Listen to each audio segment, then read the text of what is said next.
Selamat datang di Mata Militer Ngapak, tempatnya info dunia dan Indonesia, dan yang panas-panas tentang militer. Seruput kopi dulu, lor.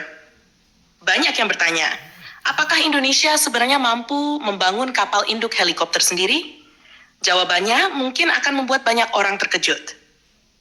Secara kemampuan galangan kapal, terutama PT PAL Indonesia, sebenarnya Indonesia sudah berada pada level yang cukup tinggi untuk membangun kapal perang berukuran besar. Bahkan jika melihat ukuran fisik semata, PT PAL telah memiliki pengalaman membangun kapal yang panjangnya mendekati, bahkan berpotensi melebihi panjang kapal induk ringan, seperti Garibaldi milik Italia.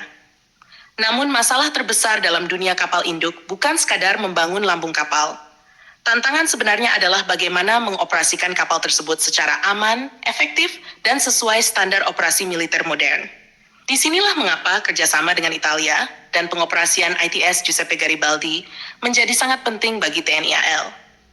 Kalau kita melihat rekam jejak PT PAL, galangan kapal kebanggaan Indonesia ini telah membangun berbagai kapal besar, mulai dari kapal perang, kapal bantu, kapal rumah sakit, kapal angkut tank, hingga landing platform dock atau LPD, yang bahkan telah diekspor ke luar negeri. Kemampuan desain, fabrikasi baja, integrasi sistem, hingga pembangunan kapal berukuran raksasa sebenarnya bukan sesuatu yang asing lagi.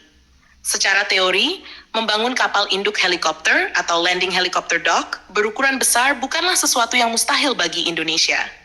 Infrastruktur galangan kapal sudah tersedia. Teknologi konstruksi modular juga sudah dikuasai.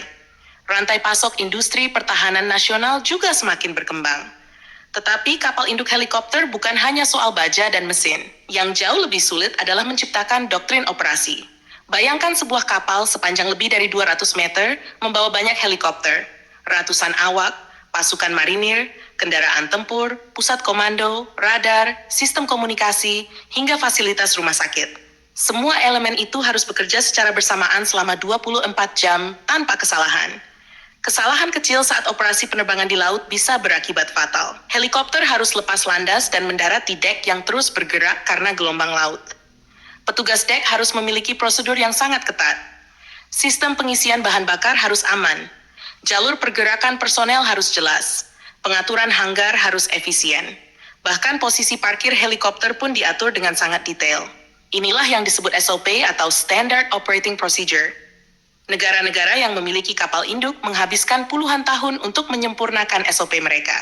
Amerika Serikat, Inggris, Prancis, Italia, hingga Jepang membutuhkan pengalaman panjang sebelum mampu mengoperasikan kapal-kapal besar secara maksimal.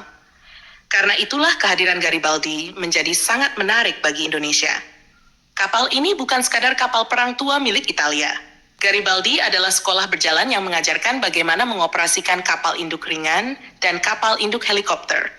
Para pelaut Indonesia dapat mempelajari bagaimana alur komando bekerja di atas kapal besar, bagaimana koordinasi antara pilot dan petugas dek dilakukan, bagaimana manajemen penerbangan laut dijalankan, bagaimana sistem keselamatan diterapkan dalam setiap operasi.